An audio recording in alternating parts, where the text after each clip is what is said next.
Act as if God has a great surprise for you. There is something powerful in the unseen, not because it is hidden, but because it is sacred. The greatest things God has for you are never shown before their time. He doesn't flash it in the sky or whisper it to the crowd. No, He conceals it in silence, wraps it in the ordinary, and waits to see, will you walk like it's already yours? Act as if God has a great surprise for you. Live today with the posture of expectancy, not desperation. You do not chase what is divine, you align with it. You prepare the space, you lift your head, you smile for no reason, because your spirit knows. You don't need proof, you are the proof. You are the one who walks with calm certainty in a world frantic for evidence.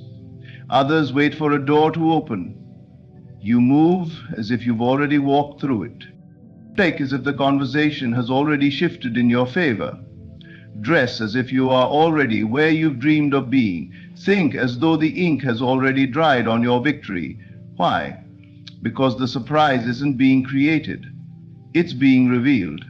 The moment you accept that, life starts to respond differently. People show up with offers. Doors crack open at odd hours. Peace replaces panic, and the surprise you once prayed for shows up like it was always yours.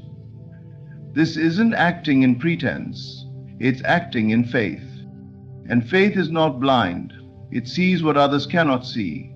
It believes before the rain and dances before the music.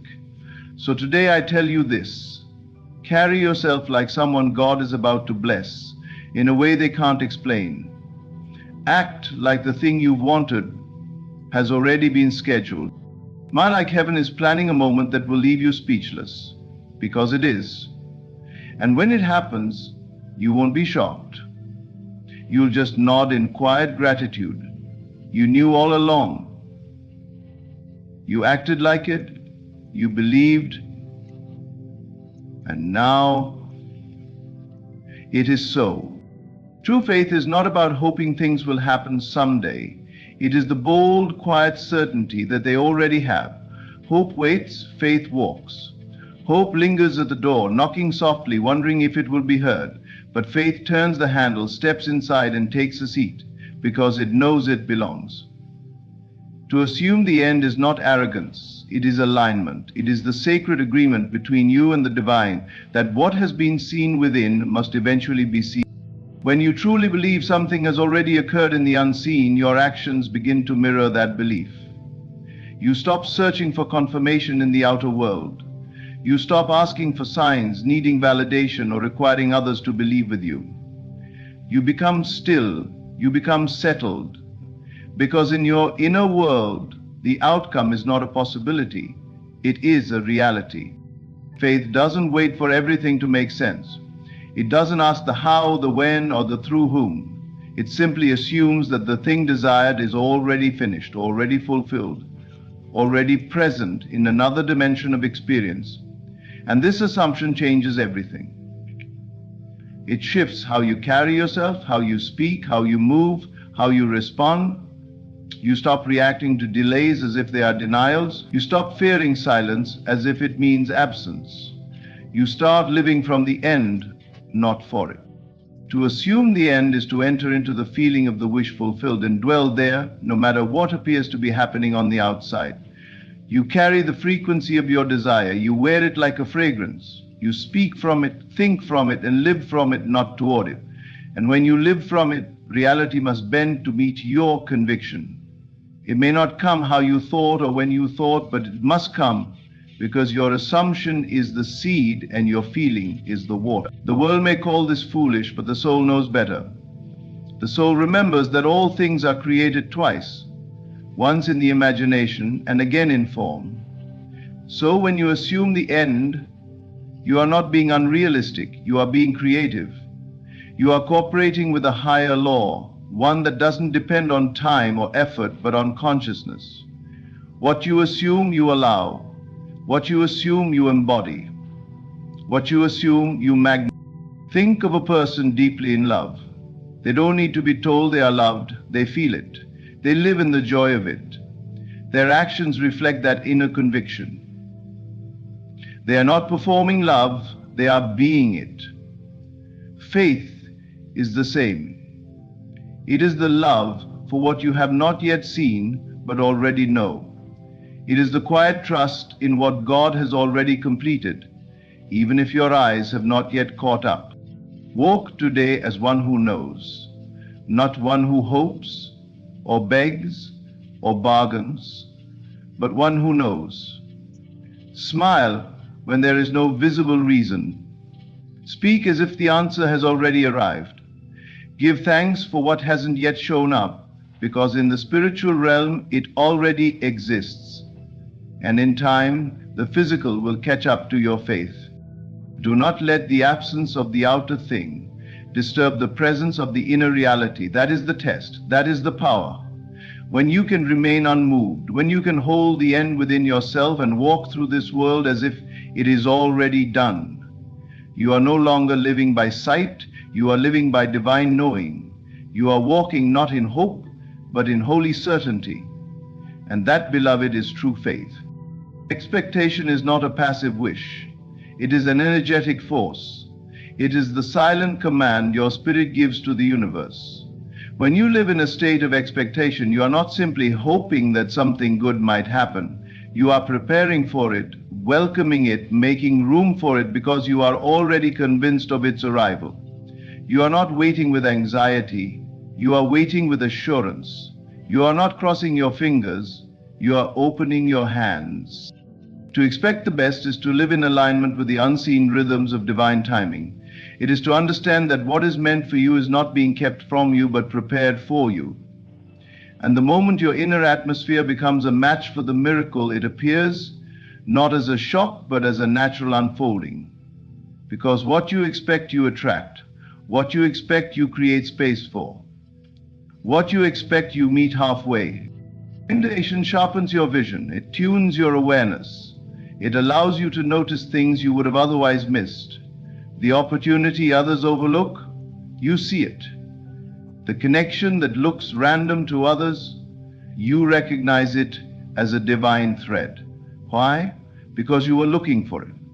You were watching with spiritual eyes, and the universe will always show you what you are truly expecting to see.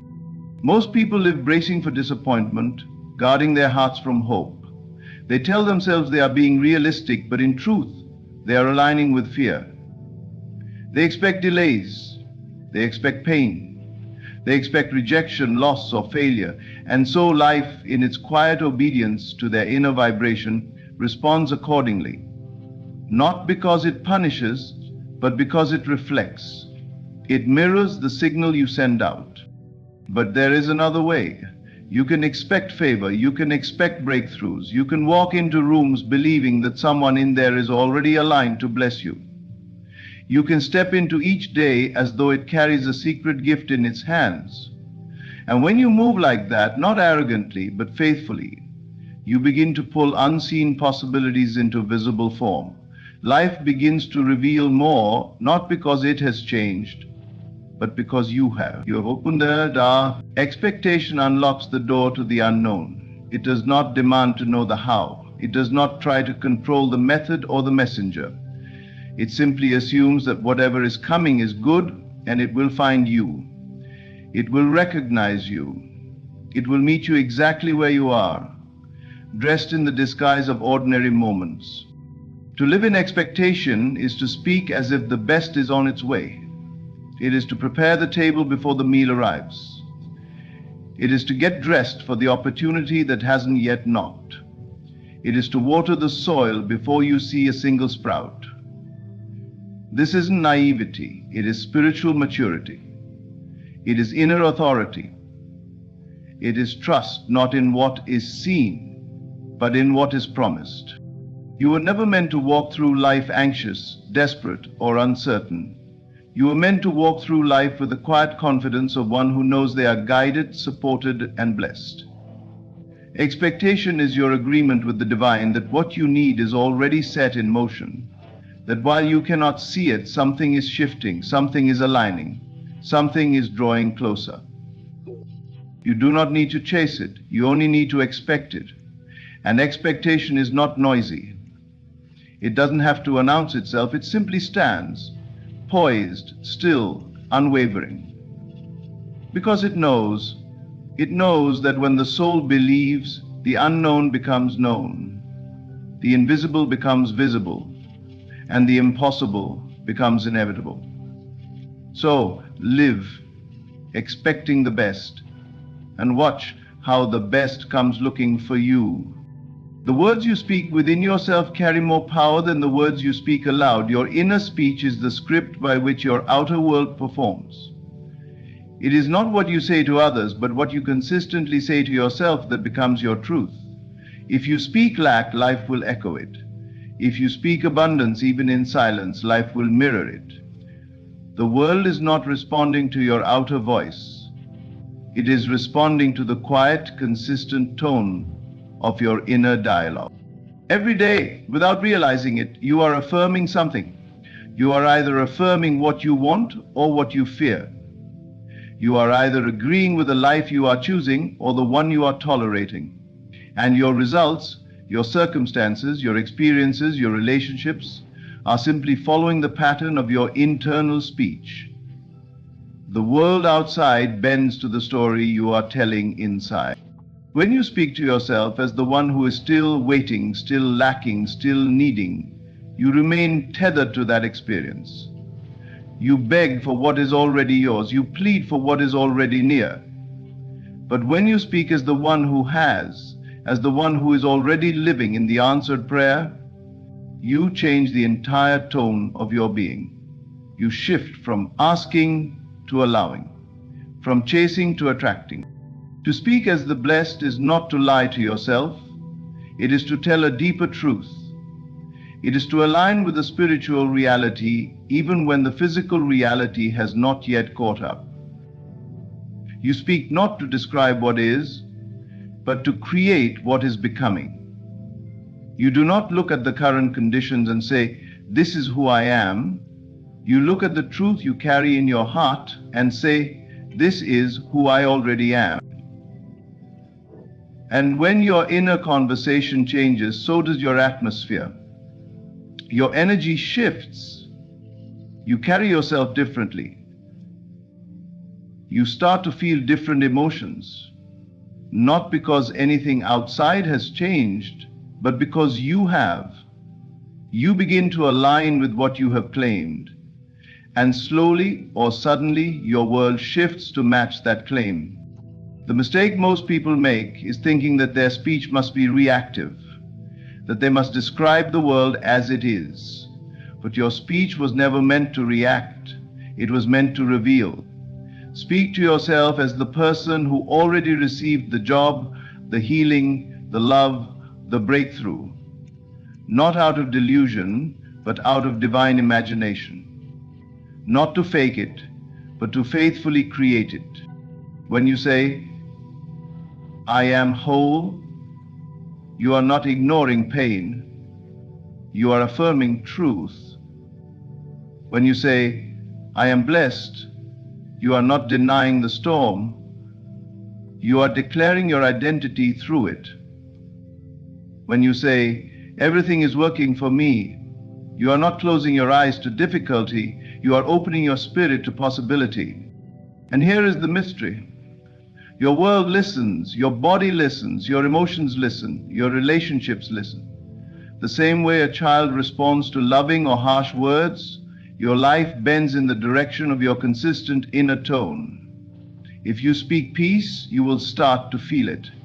If you speak favor, you will start to see it. If you speak from gratitude, even before the gift arrives, you will draw the gift faster.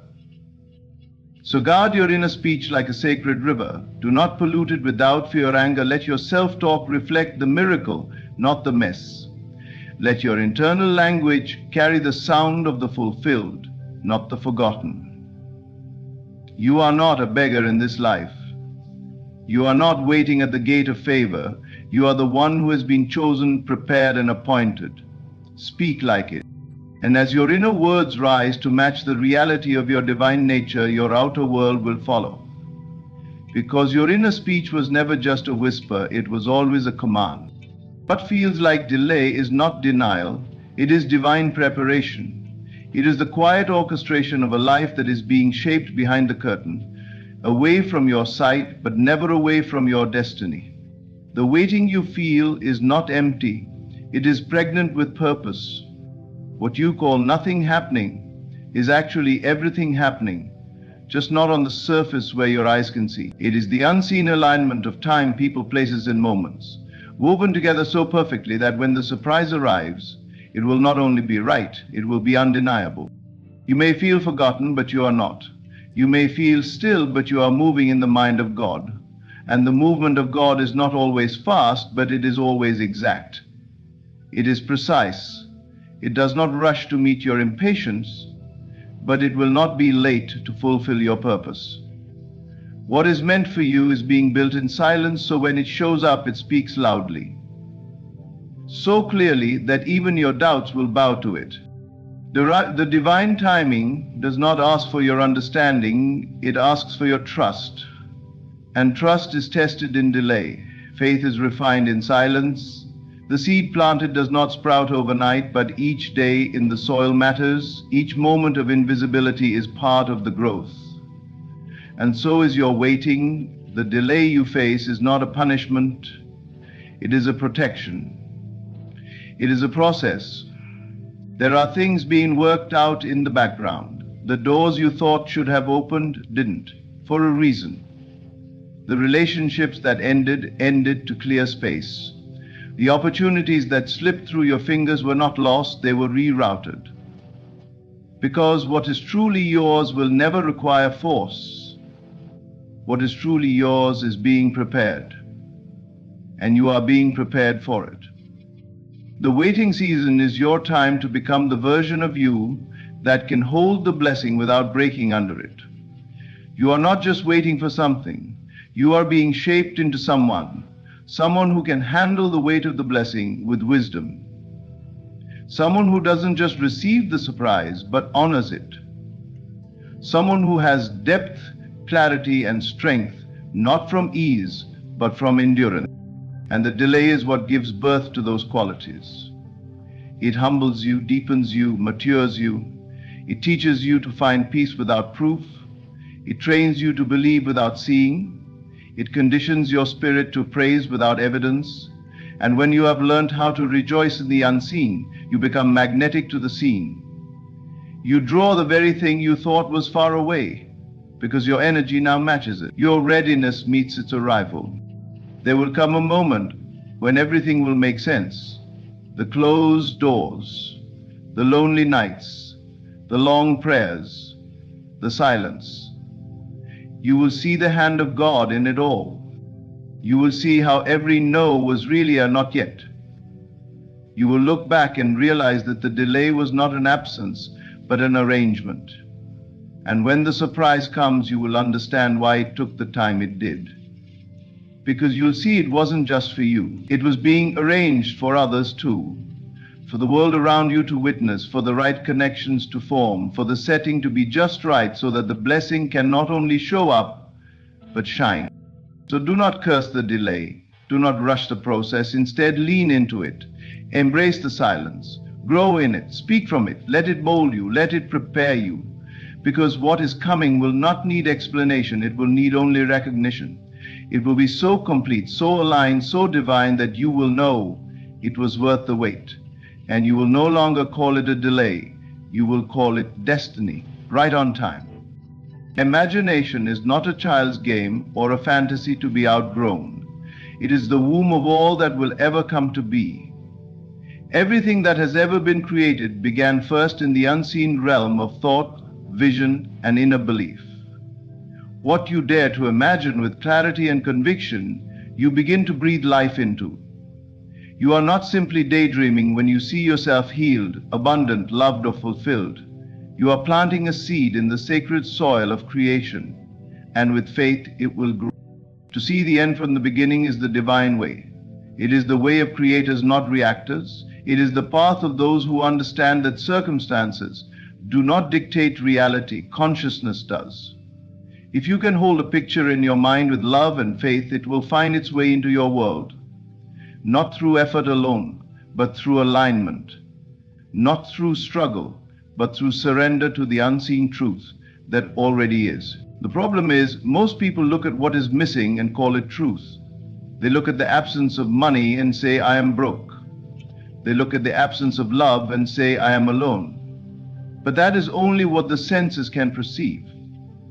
The senses are not the final authority. They are limited to what has already manifested. But imagination taps into what is becoming. It reaches into the invisible and pulls it forward. When you live in the feeling of what's coming, you no longer fear what's missing, because in your world, nothing is missing. It is only waiting to be revealed. This is why you must protect your imagination like sacred ground. You must not fill it with worry, doubt, or worst-case scenarios. You must not rehearse pain when you could be rehearsing joy. You must not feed fear when you have the power to nourish faith. What you continually imagine, you prepare for. You build emotional muscle around it. You start making decisions from it. And soon, the outer world reflects what the inner world has long rehearsed. The imagination is not neutral. It is always working, either for you or against you. It is always bringing something closer. If you imagine failure, you empower it. If you imagine rejection, you invite it. But if you imagine favor, you prepare a seat for it. If you imagine miracles, you make space for them to land. So, dare to see the end even when the middle looks messy. Dare to live in the joy of what is coming, not someday, but now. Feel it in your bones, walk in it, let it color your mood, your choices, your tone. When you live in that state of having already received, the world cannot help but respond. You become the embodiment of your vision. You start to act, speak, and move as one who already has it, and this draws it closer. This is not pretending, this is creating. This is not delusion, it is devotion to a deeper truth. You are not lying to yourself when you imagine the good. You are aligning with the part of you that knows it is possible, that knows it already exists, just not yet in physical form. But everything that is visible was once invisible. Everything you can touch was once only imagined.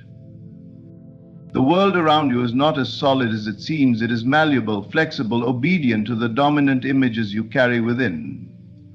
So ask yourself, what vision am I feeding? What end am I choosing?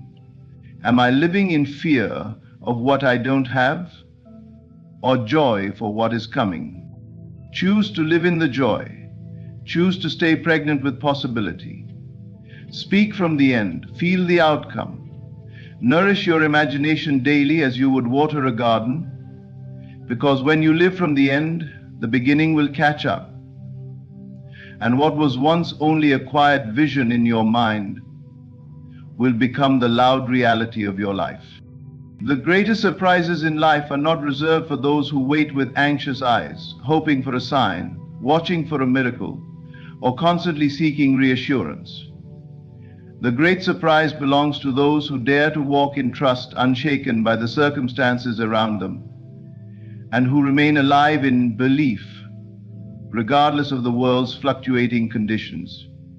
It is not the fearful who receive the blessing, but those who live with an unwavering faith, confident that what is promised will manifest in perfect timing. You see, faith is not a passive act. It is not about waiting for life to give you a reason to believe. It is about choosing to believe, regardless of the evidence. Faith does not demand proof, it creates proof.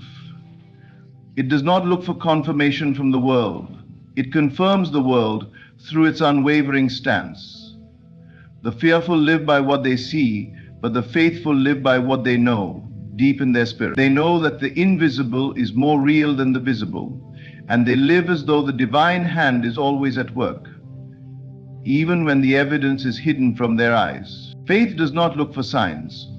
It does not search for clues to tell you that everything is going to be okay. It does not require confirmation from the outside world to believe in the goodness of the universe. Rather, faith walks through life, even when there are no signs, trusting that the signs will show up when the time is right. Faith believes first and foremost in the divine order, in the invisible currents that guide the universe. It trusts that everything is working behind the scenes, even when the scene before you seems unclear. Faith says, I believe it is already mine, even when the world says, it isn't here yet. And this is a key. Faith moves without needing proof. It is the step taken without seeing the next one. It is the trust placed in God's timing without needing to understand why it is taking longer than expected. The great surprise of life does not come to the person who is constantly checking the door to see if it will open, but to the one who walks away from that door in complete trust, knowing that if it is meant to open, it will, without them having to force it. Living with faith means living blind to the circumstances. It means believing in the promise before the manifestation. It means acting with confidence, not because everything looks favorable, but because you know that the favor of God is already in motion. It means walking with your head held high, not because there is an outward reason to do so, but because your inward knowing is stronger than any external condition. You are not moved by what you see. You are moved by what you believe. The fearful, on the other hand, wait for the world to show them signs, for the world to prove that things are changing, for confirmation before they can trust. They look for a reason to have faith, rather than creating faith from within. Their hearts are heavy with doubt, and their eyes are trained on the temporary. But the faithful are not moved by the temporary. They are moved by the eternal promises planted in their souls. They are not looking for circumstances to change before they believe. It is because they believe that circumstances change. This is why the surprise comes to the faithful, because they are the ones who are ready to receive it, even when the world says it's not possible. They walk as though what they desire is already on its way. They are not deterred by time, circumstance, or challenges, because they know that faith is the magnet that draws everything into alignment. The great surprise is reserved for the ones who have cultivated trust, who are not shaken by the winds of doubt or the waves of uncertainty. They believe, and because they believe, the universe conspires in their favor. So if you want to experience the great surprise, let go of your need for proof. Let go of the fear that tells you that you must see before you believe. Walk in blind trust. Live as though everything you've asked for is already on its way to you. Be alive in your belief, and watch as the universe opens doors and brings miracles in ways you could never have imagined. God does not surprise the fearful. The great surprise is for the faithful, those who walk in trust and are alive in their belief, no matter what the world says. In conclusion, the path to your desires, dreams, and divine surprises is paved with trust, faith, and imagination. As you walk in unwavering belief, blind to circumstances, you align yourself with the natural flow of the universe, and you invite blessings that are already yours to manifest in perfect timing. When you let go of the fear of what's missing and focus on the certainty of what's coming, the world cannot help but respond. The great surprises are not for the ones who search for signs, but for those who trust without evidence, knowing that the unseen world is more real than the world around them, that your imagination is the fertile ground where all possibilities are born. Walk with your heart full of trust and confidence, and you will witness the miracles that await you. Faith is not about waiting for proof. It is about trusting that what you desire has already been made manifest in the divine mind, and it will unfold in your life at the right moment. So keep walking in trust, hold your vision close, and know that your surprise is already on its way. Thank you for embracing this truth, and may your journey be filled with endless blessings, divine surprises, and the unwavering belief that all you have imagined is already on its way. Close your eyes for a moment and listen, not to the world outside, but to the whispers of your own imagination. For the power that moves the universe is not outside of you, it is within you. You have been told that things take time, that you must work hard, strive, and chase after your desires.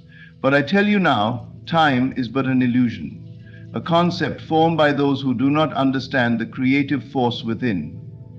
What you desire already exists, waiting for you to claim it. Tonight, before you sleep, step into the feeling of your wish fulfilled. Let it be as real to you as the air you breathe. If you desire wealth, feel the weight of abundance in your hands. If love is what you seek, imagine the warmth of your beloved beside you. Feel it so deeply that your subconscious has no choice but to accept it as reality. As you move through your day, do not waver. The world may not yet reflect your assumption, but do not be deceived by appearances. Hold steadfast to your inner conviction. If doubt creeps in, silence it with the knowing that what you have assumed must come to pass. On the third day, let go. You have sown the seed. Do not dig it up to see if it is growing. Walk as if your manifestation is done, and the unseen forces of creation will do the rest. What you desire must come to you, for it is law. Do not ask how, do not question when. Simply be in the state of already having it and watch as reality bends to your will. What you seek is already seeking you. 3 days, that is all it takes. Your reality is not separate from you, it is not something happening to you, rather it is something unfolding through you. Every event, every person you encounter, and every circumstance in your life is a direct reflection of the thoughts, beliefs, and assumptions you hold within. If you wish to change your world, you must first change yourself. Most people believe that the outer world is fixed, that it operates independently of their thoughts and emotions. They see themselves as mere observers, reacting to what life presents them.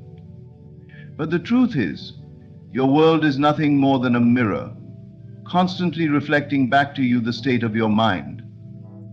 This is why two people can experience the same situation and yet perceive it entirely differently. One sees opportunity where another sees failure. One experiences love while another feels rejection. The difference is not in the world itself, but in the consciousness of the observer. If you walk through life feeling unworthy, the world will reflect back situations that confirm this belief. You will encounter rejection, lack, and struggle, not because life is unfair, but because that is the reality your inner world is projecting. The moment you shift your inner state to one of worthiness, the world must respond in kind. It cannot do otherwise. Consider a man who constantly believes he is unlucky. He speaks of it, expects it, and sees misfortune in every event. Even when good opportunities arise, his mind finds a way to dismiss or sabotage them. His assumption of bad luck becomes a self-fulfilling prophecy. But if this man were to change his inner belief and truly accept that he is fortunate, life would begin to align with that assumption. He would start noticing opportunities, meeting the right people, and experiencing a shift in circumstances. Nothing outside of him changed first, only his state of being. Your dominant thoughts and feelings shape your experiences. If you wake up every morning expecting struggle, that expectation forms the lens through which you view the world. You will interpret events in ways that confirm your belief. But if you rise with an unshakable knowing that all things are working in your favor, you will start to see evidence of this everywhere. The world does not shape you, you shape the world. To transform your life, you must first become aware of the assumptions you hold about yourself and the world. Are you operating from a place of fear, scarcity, and limitation? Or do you truly believe in abundance, love, and ease? Your experience will always align with the answer. If you desire more wealth, yet deep inside you believe money is hard to come by, the world will continuously show you evidence of lack. But the moment you adopt the feeling of already having abundance, opportunities, ideas, and circumstances will emerge to reflect that belief. Changing your outer world does not require force, struggle, or manipulation. It requires inner alignment. Instead of chasing what you want, embody the state of already having it. Feel the joy, confidence, and security as if your desires are already fulfilled. The external world must then rearrange itself to match your new inner state. Look at your life as it is today. Every aspect, from your relationships to your finances, is a perfect reflection of what you have accepted as true within. If there is an area you wish to change, do not fight the outside, shift the inside. Speak only of what you desire, think only from the state of already having it, and allow the outer world to mirror your transformation. Your world is a projection of your mind. Change your mind and you would change everything. The key to bringing any desire into reality lies not in struggle, effort, or external actions, but in the ability to assume the feeling of the wish fulfilled. This is not about hoping, wishing, or waiting for something to happen. It is about entering the state where it already exists. The moment you accept something as true within yourself, the world must reflect that truth back to you. Most people make the mistake of looking to the outside world for confirmation before they allow themselves to feel the emotions of having their desire. They say, "I will feel happy when I have the money," or "I will feel secure when I find love." But by doing this, they place themselves in a state of lack, constantly reinforcing the idea that what they want is separate from them. Instead, the secret is to shift your inner state first, to feel the joy, gratitude, and certainty of already having your desire before any physical evidence appears. Imagine for a moment that what you want has already manifested. How would you feel? What would your daily life look like? How would you carry yourself, speak, and think? Embody that version of yourself now, in this very moment, and you will set into motion the unseen forces that bring your assumption into reality. This is not pretending or forcing. It is a deep inner conviction that what you seek is already yours. A person who desires wealth but constantly thinks from a state of lack will continue to experience financial struggle. They may work harder, take more action, or seek external solutions, yet the results will always align with their inner state of scarcity. But if that same person shifts their consciousness and begins to truly feel abundant, if they move through the world with the confidence and ease of someone who already has financial freedom, then the world must respond accordingly. Opportunities will arise, ideas will flow, and circumstances will shift to match their new inner reality. This applies to all things, whether love, success, health, or happiness. A person longing for love but feeling lonely will attract more loneliness. But when they assume the feeling of already being deeply loved and cherished, they become magnetic to love in all forms. They no longer seek or chase. Instead, they radiate the energy of love, and the world reflects it back to them effortlessly. Many doubt this principle because they believe they must first see evidence before they can believe. But all things in life first existed as unseen thoughts, beliefs, and imaginations before they became tangible reality. The house you live in was first an idea in someone's mind. The phone you use, the car you drive, everything began as an assumption before it took physical form. Your desires are no different. You are always manifesting, whether consciously or unconsciously. Your life right now is the result of past assumptions you have held about yourself and the world. If you want to create something new, you must begin by assuming it is already done. Feel the relief, the gratitude, the excitement, as if your wish has been fulfilled. Let that feeling become your dominant state, and the world must bend to accommodate your assumption. Do not look for signs. Do not ask when or how it will happen. Simply know that it is already yours. The moment you truly assume the feeling of the wish fulfilled, reality begins to shift. Things may change in ways you do not expect, but they will always align with your inner conviction. Walk in faith, persist in your assumption, and watch as the world rearranges itself to reflect what you have already accepted as true within. Time is an illusion. The past is but a memory, the future only a projection of the mind. All that truly exists is this present moment, and within it everything you seek is already here. The idea of waiting for something to happen, for conditions to change, or for some future event to bring fulfillment is a misunderstanding of reality. You do not need to wait. What you desire exists now, but it requires you to align with it in this moment. Most people live in a constant state of waiting. They wait for success, for love, for happiness, believing these things exist somewhere ahead in time. They place their desires in the future, always just out of reach. But time is not a linear path leading you to your dreams. It is a construct of the mind. The only thing real is now, and everything you could ever want is already present in the field of possibilities. Your job is not to wait for it, but to assume it is true now. When you say, "I am waiting for my desire to manifest," you affirm its absence. You create a mental distance between yourself and what you want. But manifestation does not work through waiting. It works through being. You must become the person who already has what they seek. You must feel, think, and act as if your desire is already a present reality.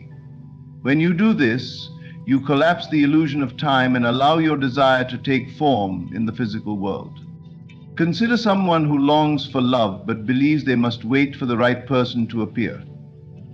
They carry a sense of lack, of incompleteness, always looking toward a future where love will arrive. But love is not something external. It is a state of being. The moment they embody the feeling of being loved, cherished, and valued, they shift their reality. They no longer wait for love, they become love. And when that shift happens internally, the external world must reflect it. The same applies to wealth. Many believe they will be wealthy someday, but by placing wealth in the future, they keep it there indefinitely. If they instead assume the feeling of financial abundance now, if they walk, think, and act as though they already have it, the world will begin to move in ways that align with that belief. Their perception changes, their opportunities expand, and they naturally attract the conditions that mirror their inner state. Nothing is truly coming to you because it already exists. What you desire is here, now, waiting for you to claim it. The reason you do not see it yet is that you are looking at reality through the filter of time. You believe it must take weeks, months, or years, but this is only a belief, one that can be released in an instant. The moment you step into the certainty that it is already yours, the illusion of waiting disappears. If you want to experience something different in your life, do not place it in the future. Instead, bring it into your present.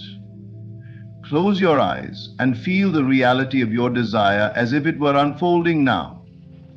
Let the emotions, the sensations, and the experience of it become real in your mind. Do this consistently, and you will begin to see it reflected back to you. The universe does not operate on time, it operates on alignment. You do not receive what you wait for, you receive what you are. If you wish to manifest something, stop waiting and start being. Live in the knowing that it is already here, and the world will adjust to reflect that truth. Your subconscious mind is always listening. It does not judge, it does not question, it simply accepts and acts upon whatever you impress upon it. Every thought you consistently dwell upon, every emotion you entertain, becomes a command that your subconscious takes as truth. Whether you realize it or not, you are always in a state of creation, shaping your reality through the beliefs you hold in your inner world.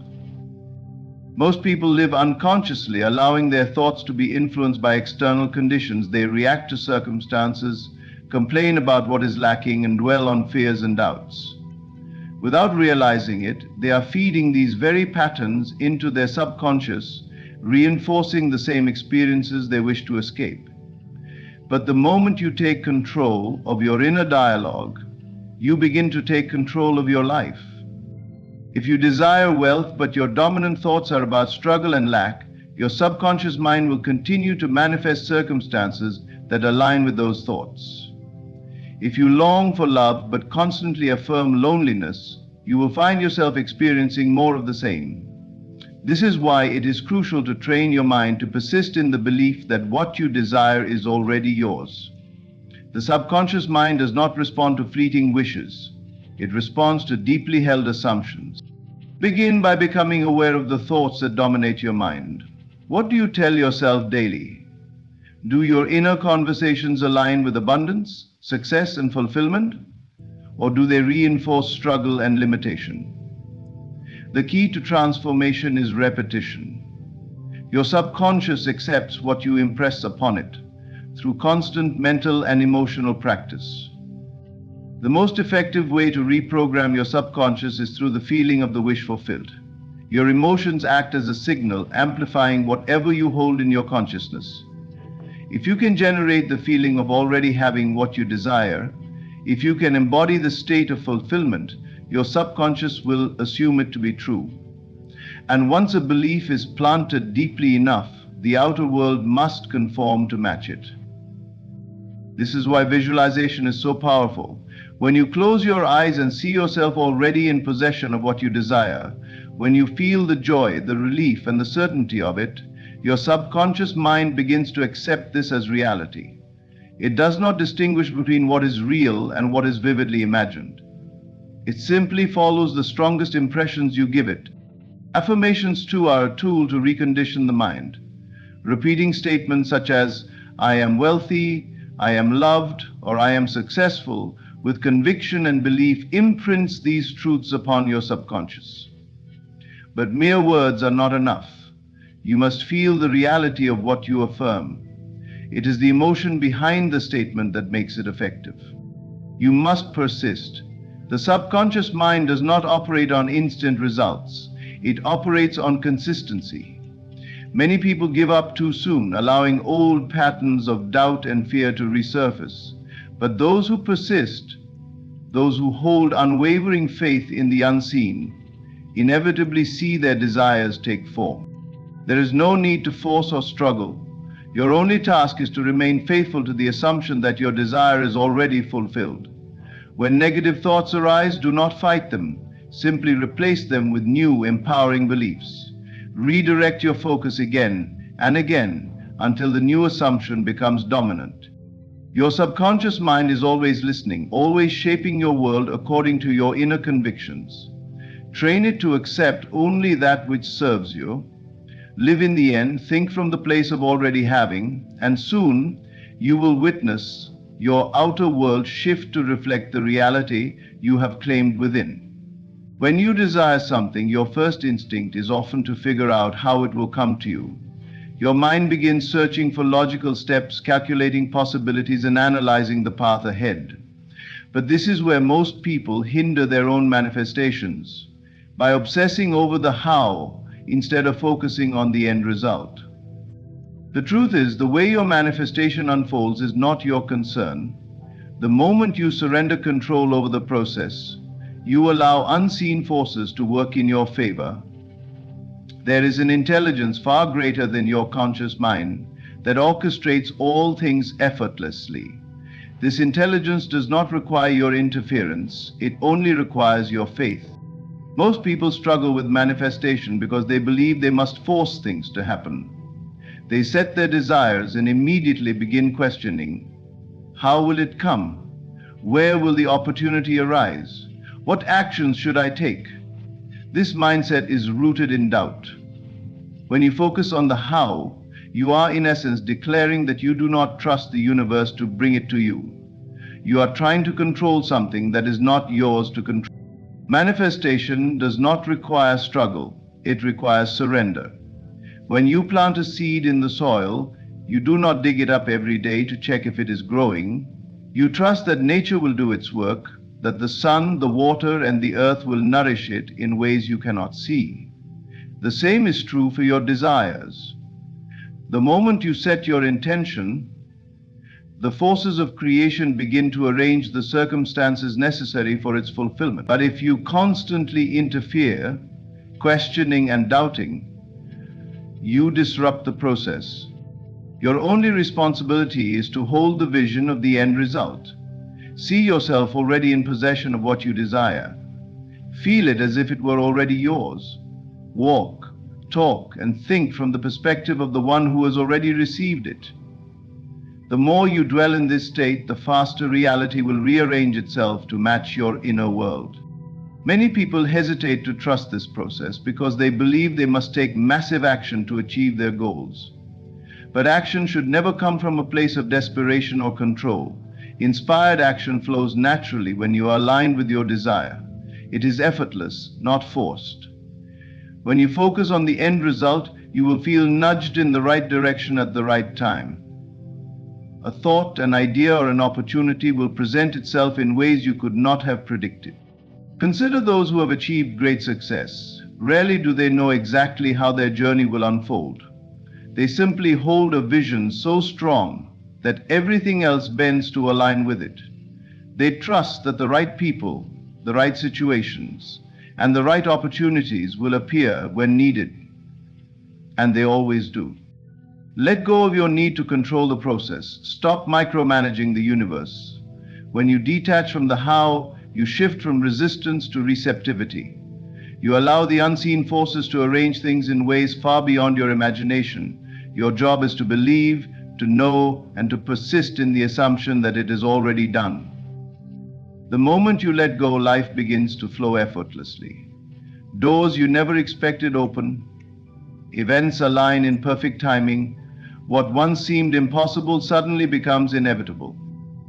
But this only happens when you release the need to control every step and trust that it is already yours. Detach, surrender, live in the end, and watch how reality transforms before your eyes. To manifest your desires, you must live as if they are already done. This is the key that separates those who wish from those who receive. The world around you is not fixed. It is a fluid reflection of your inner assumptions. If you persist in the conviction that your desire is already yours, the outer world has no choice but to conform. Most people live in reaction to their circumstances. They wait for evidence before they believe, allowing the external world to dictate their emotions and state of being. But this approach keeps them trapped, reinforcing the very reality they wish to escape. If you want to create something new, you must reverse this process. You must believe first, without any proof, and let the world catch up to your conviction. How do you do this? By speaking, acting, and feeling as though your wish has already come to pass. This does not mean pretending or forcing anything. It means embodying the state of already having. If you desire financial abundance, do not speak of lack. Do not think, feel, or act like someone who is struggling. Instead, carry yourself with the confidence of one who is already wealthy. Your thoughts, words, and emotions should align with the reality you wish to experience. Feelings are the secret. You cannot fool the subconscious mind with empty words. If you say, "I am wealthy," but deep down you feel fearful and doubtful, your subconscious will respond to the feeling, not the words.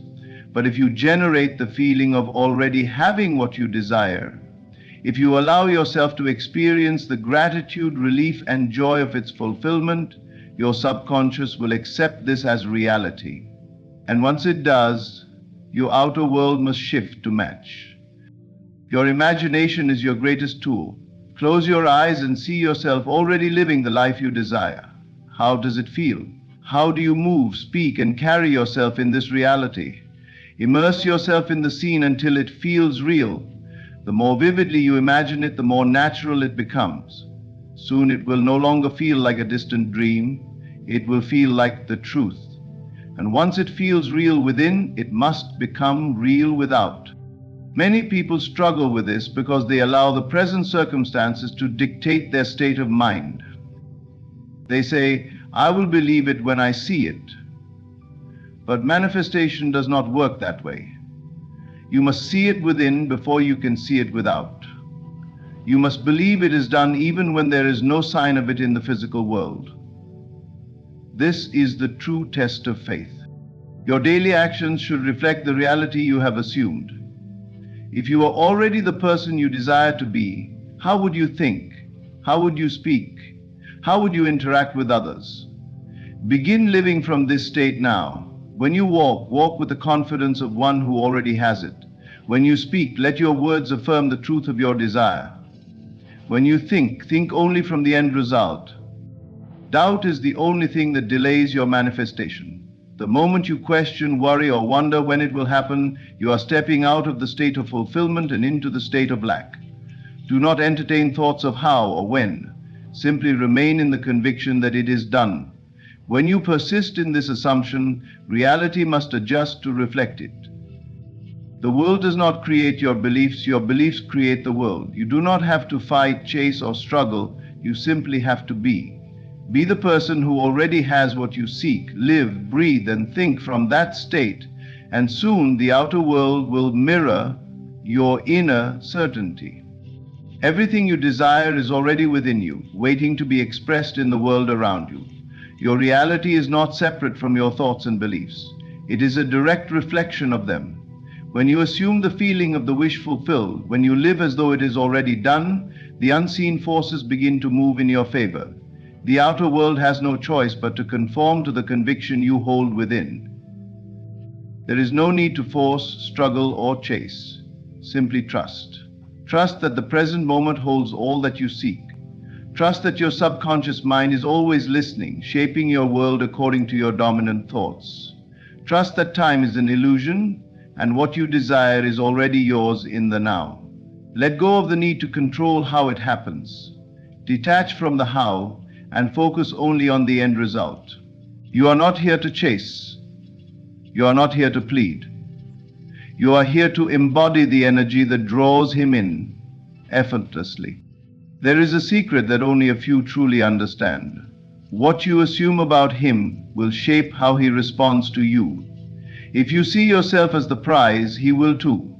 If you believe you are cherished, adored, and irreplaceable, then in his mind you become a necessity, not an option. When you speak to him, speak as though his heart is already yours. Not with desperation, not with hope, but with the quiet confidence of a woman who knows. Say things that make him feel seen, understood. Things that make him feel like a king in your presence. But do not mistake admiration for surrender. A man becomes addicted not to a woman who gives everything, but to the woman who leaves space for his desire to grow. Every word you speak carries energy. Speak with warmth, but never overgive. Let your words be a reflection of your unshakable self-worth. Tell him, "You always make me feel safe," and watch how he rises to the occasion. Say, "I love the way you think," and see how he begins to share his mind with you, craving your validation. Do not beg for love. Do not over-explain yourself. Simply rest in the knowing that he is already drawn to you, already thinking about you, already feeling the magnetic pull of your presence. And if you do this, not from a place of need, but from the certainty that you are already the woman he cannot resist, then watch as he finds himself unable to look away. The way you see him, the way you speak to him, the way you hold him in your mind, this is the way he will respond to you. It has always been this way, though many fail to realize it. You believe a man's actions are independent of your own thoughts, that his affections are something to win, something to chase, something to be earned. But this is an illusion. You are not separate from him. You are the cause. He is the reflection. His devotion to you is not something you must struggle to obtain. It is something that arises naturally when you assume it to be so. Assumption is not mere wishful thinking. It is not pretending or playing a role. It is the conscious decision to accept as fact that which you desire. It is the unwavering belief that he already adores you, already longs for you, already feels the pull of your presence in his life. When you assume a man is indifferent, you will see proof of it everywhere. His delayed text, his distracted gaze, the way he seems to drift away instead of leaning in. But when you shift your assumption, when you decide that you are the woman he cannot resist, the center of his thoughts, the presence he craves, everything begins to change. You do not have to force it. You do not have to manipulate or strategize. You simply have to become the version of yourself who is already loved, already cherished, already deeply wanted. A man does not become addicted to a woman who needs his attention.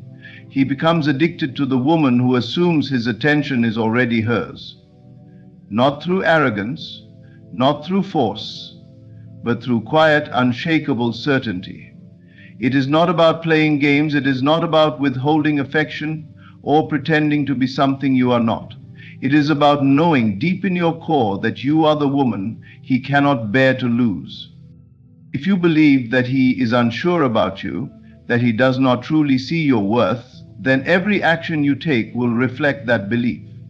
You will over-explain yourself, overcompensate, and unknowingly place yourself in the position of seeking his approval. But what happens when you reverse this?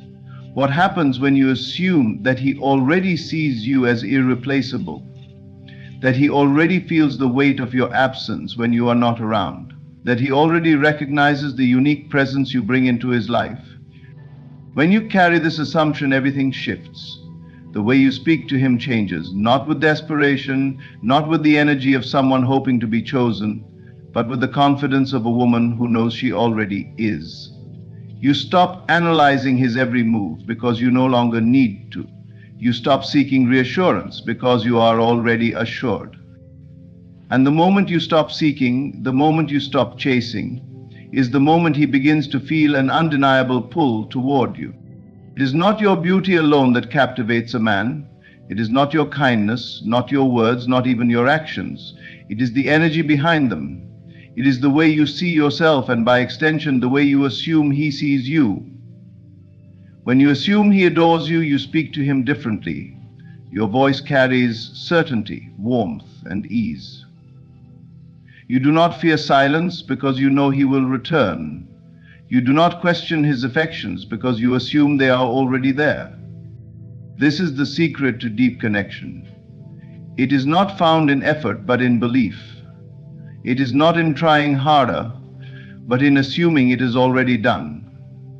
A man becomes addicted to the woman who believes without question that she is the one, not the woman who hopes, not the woman who waits for proof, but the woman who simply knows.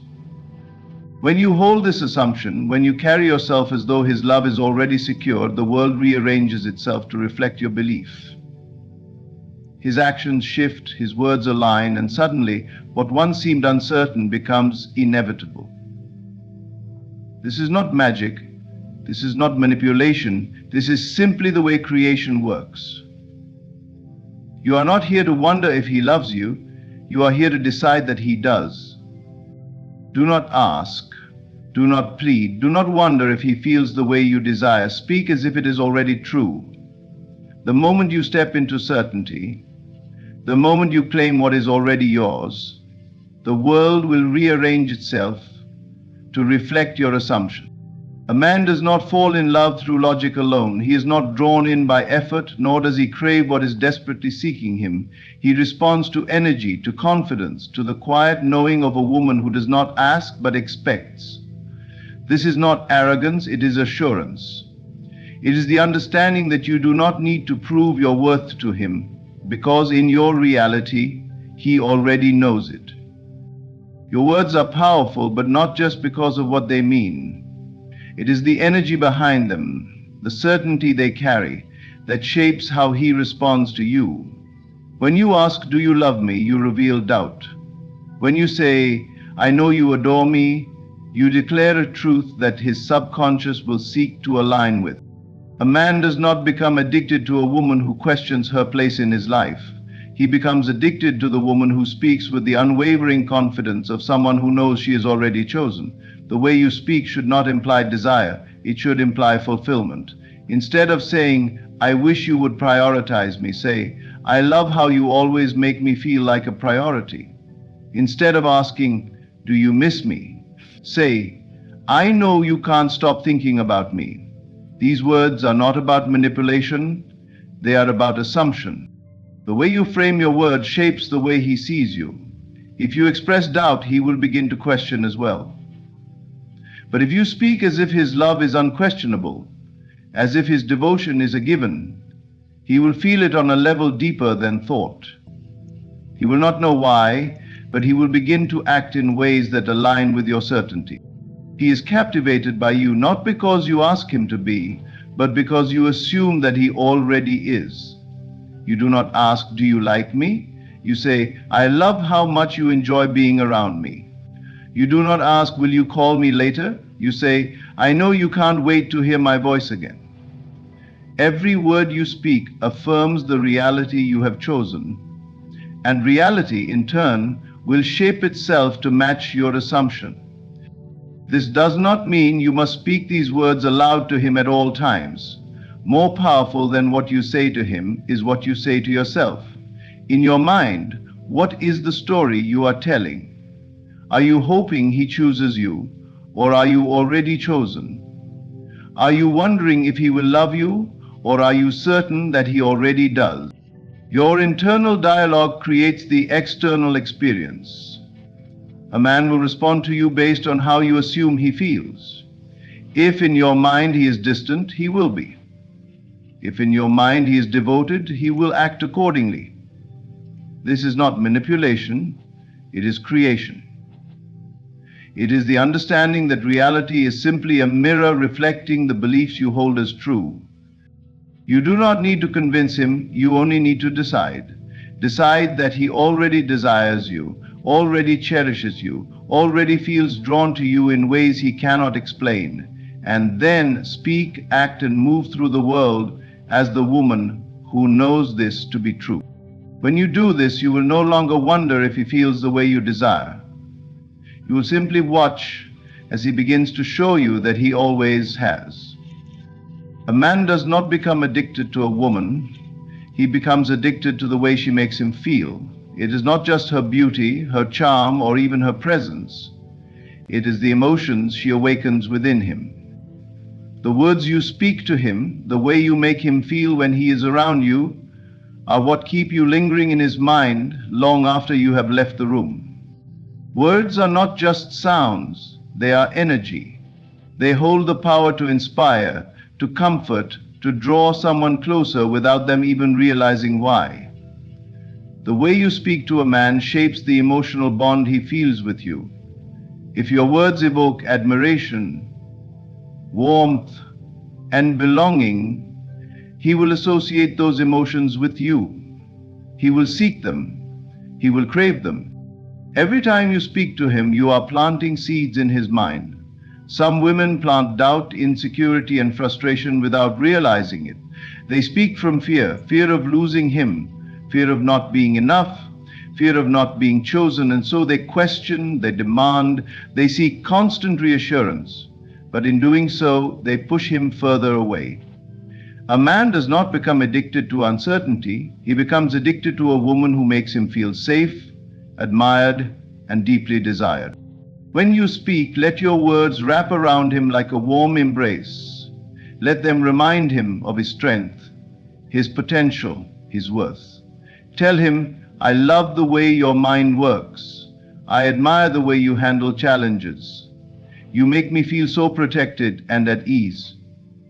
These are not just compliments, they are affirmations of his identity. They make him feel like the man he wants to be, strong, capable, irreplaceable. And when a man feels like the best version of himself around you, he will not want to let you go. But admiration alone is not enough. A man does not just want to be respected, he wants to be wanted. He wants to feel the pull of your desire, the weight of your longing. This is why the way you speak to him should not be neutral, it should be felt. Instead of a simple "I miss you," say, "I can't stop thinking about the way you look at me." Instead of "I like spending time with you," say, "I love how I feel when I'm with you." Do you see the difference? One is factual, the other is emotional. One states a condition, the other creates an experience. A man may forget what you say, but he will never forget how your words make him feel. Do not be afraid to express longing, but do it from a place of certainty, not lack. Speak in a way that assumes he is already drawn to you, already captivated by your presence. Instead of asking, "Do you miss me?" say, "I know you can't wait to see me again." Instead of wondering if he desires you, say, I love the way you look at me. These words do not just describe reality, they create it.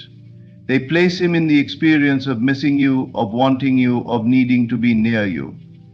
There is another layer to this. A man does not just crave passion, he craves peace. In a world that constantly demands his energy, he will always return to the place that makes him feel at ease. Your words should not just excite him, they should soothe him. Let him know, I feel so calm when I'm with you, or I love the way you make everything feel effortless. These words tell him that you are not another demand in his life, you are his refuge, and a man will always return to the place where he feels most at home. Speak with warmth, with admiration, with certainty. Let your words be a soft place for him to land, a reminder of his power, and a reflection of the passion you share. When you do, he will not just think of you, he will feel you, long for you, and crave the emotions that only you can awaken in him. Every word you speak carries an energy that is far more powerful than the words themselves. It is not just what you say, but the feeling behind it that shapes how others respond to you. When you speak with certainty, with unwavering confidence, the subconscious mind of the person listening absorbs that energy and reflects it back to you. But when you speak with insecurity, hesitation, or desperation, that energy is also absorbed, and it repels rather than attracts. A man does not fall in love with words alone. He falls in love with the feeling those words create. You could say all the right things, but if they come from a place of neediness or doubt, they will not land the way you want them to. The subconscious mind registers confidence, not desperation. It responds to what is assumed, not what is begged for.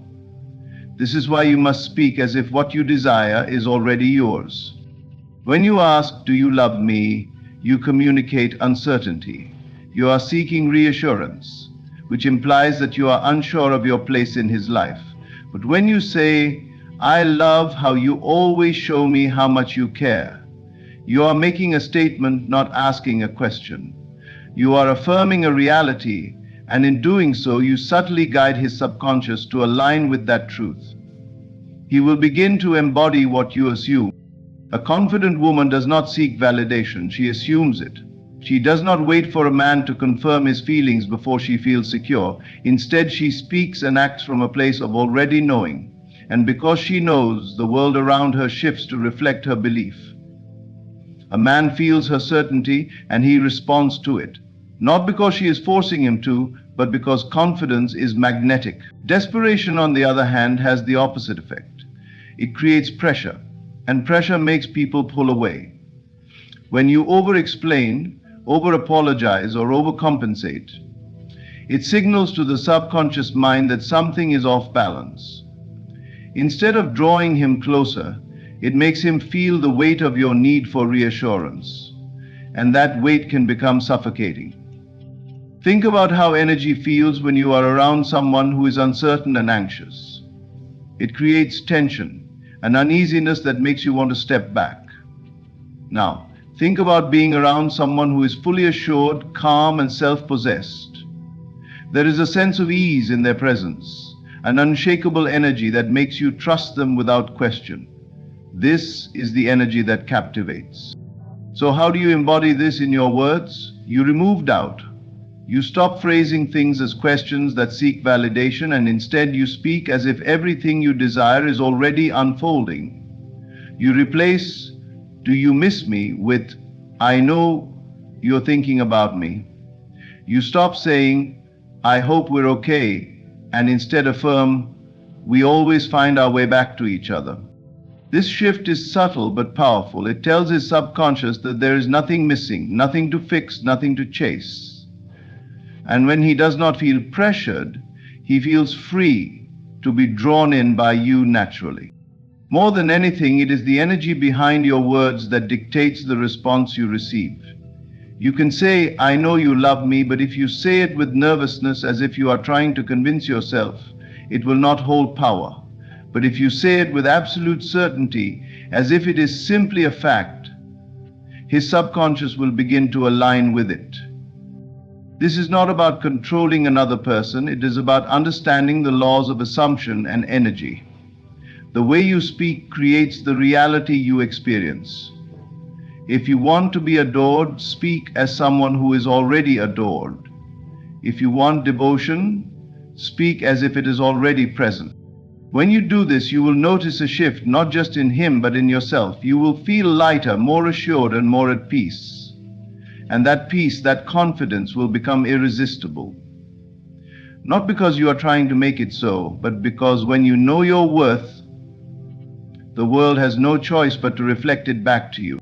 A man will cherish the woman who makes him feel like the highest version of himself. He will crave the presence of the one who sees him not just as he is, but as he desires to be. But there is a fine line between making a man feel like a king and losing your own throne in the process.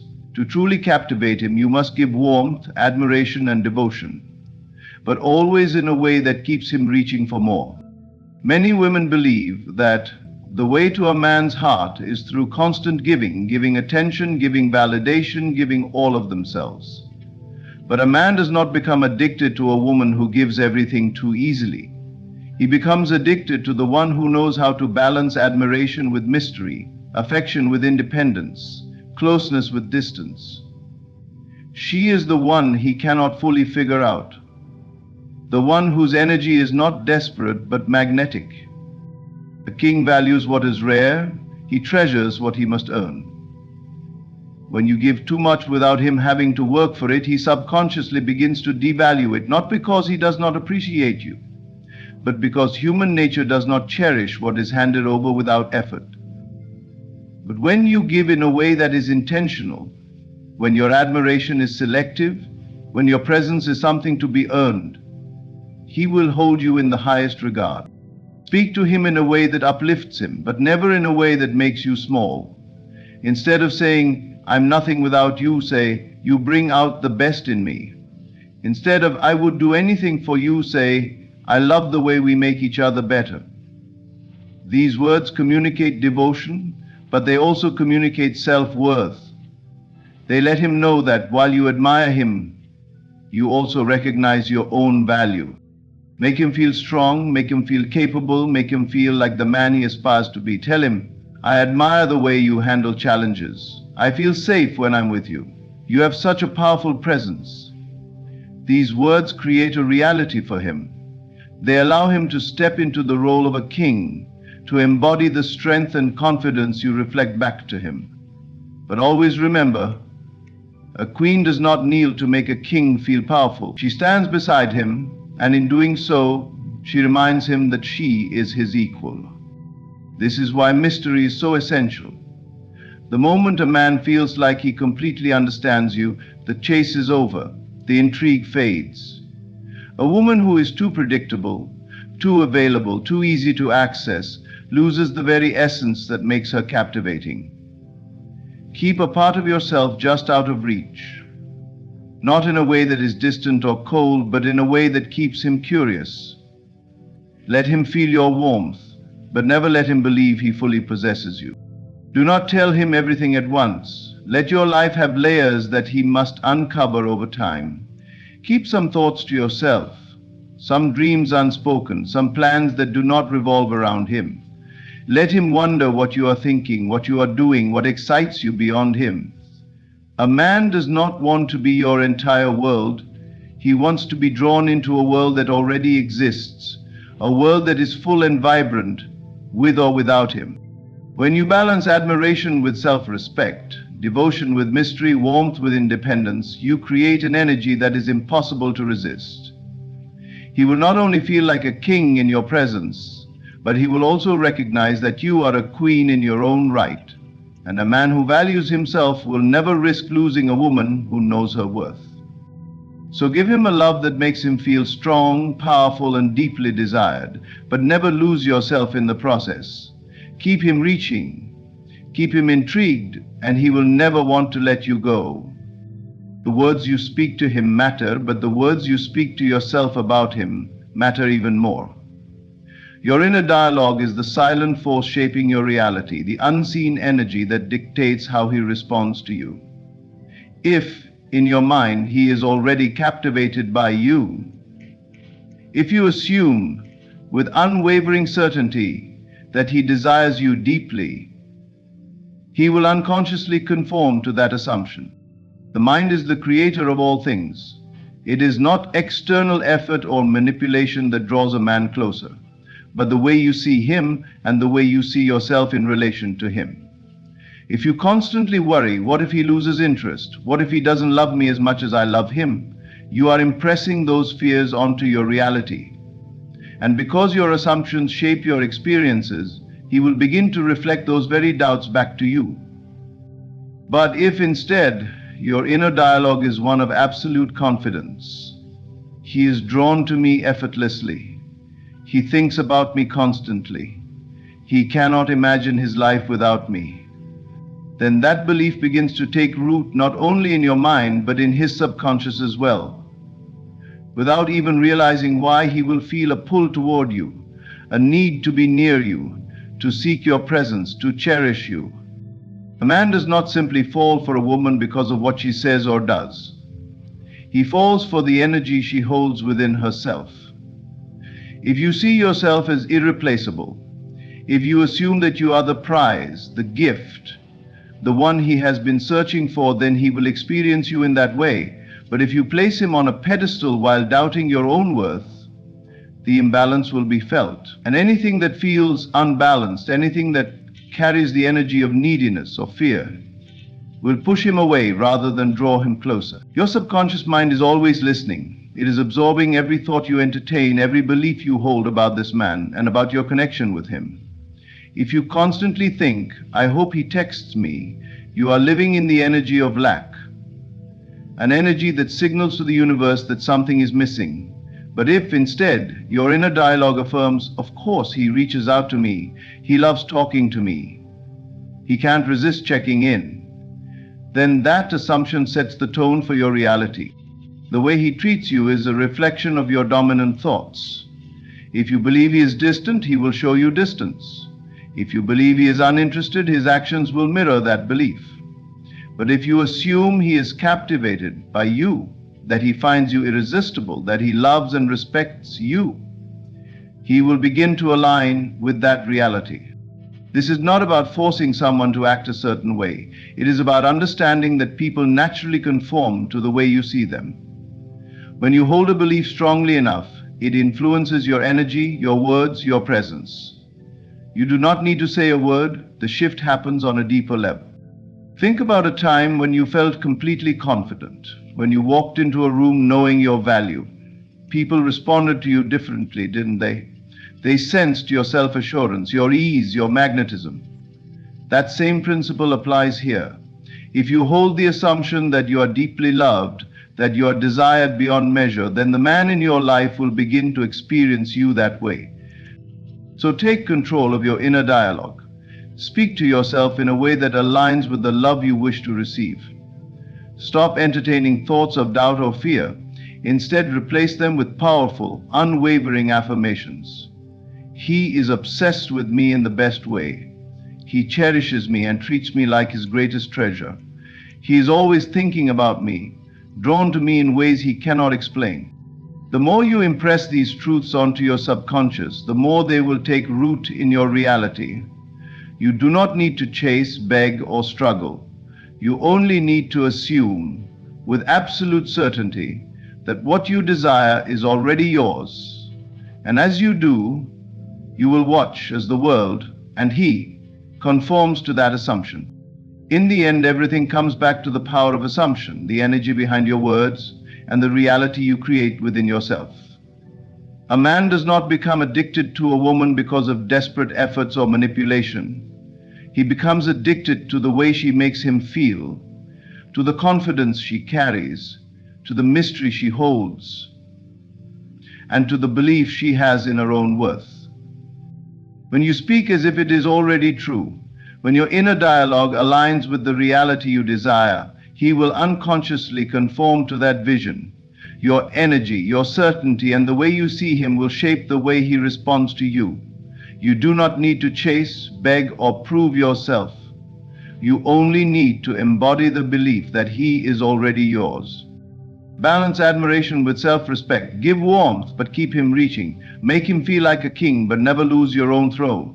Hold within you the unwavering assumption that He cherishes you, desires you, and cannot imagine His life without you. And you will see this unfold in your reality. Thank you for allowing these words to reach you. May you step into your power and create the love you truly deserve. You were never meant to struggle for wealth. You were meant to claim it. The world has taught you to beg, to chase, to work tirelessly in search of riches. But I tell you, wealth is already yours. It has been yours from the moment you conceived it in your mind. If you would only close your eyes and dare to believe that you are already wealthy, the unseen forces of this world would move mountains to prove you right. The wealth you seek is not outside of you. It is within you, waiting for recognition, waiting for you to say, "It is mine." You do not beg for what is rightfully yours. The millionaire does not wake up doubting his millions. He does not check his bank account each morning to see if his wealth still exists. He walks in certainty. And because he does, the world reflects that certainty back to him.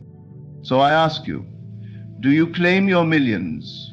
Do you walk in the knowing that wealth is already secured in your name? Or do you hesitate, waiting for proof? Let go of doubt. Stop searching for signs. You are the sign. When you declare millions are coming, the very fabric of reality shifts. Circumstances rearrange. The doors that were once closed begin to open.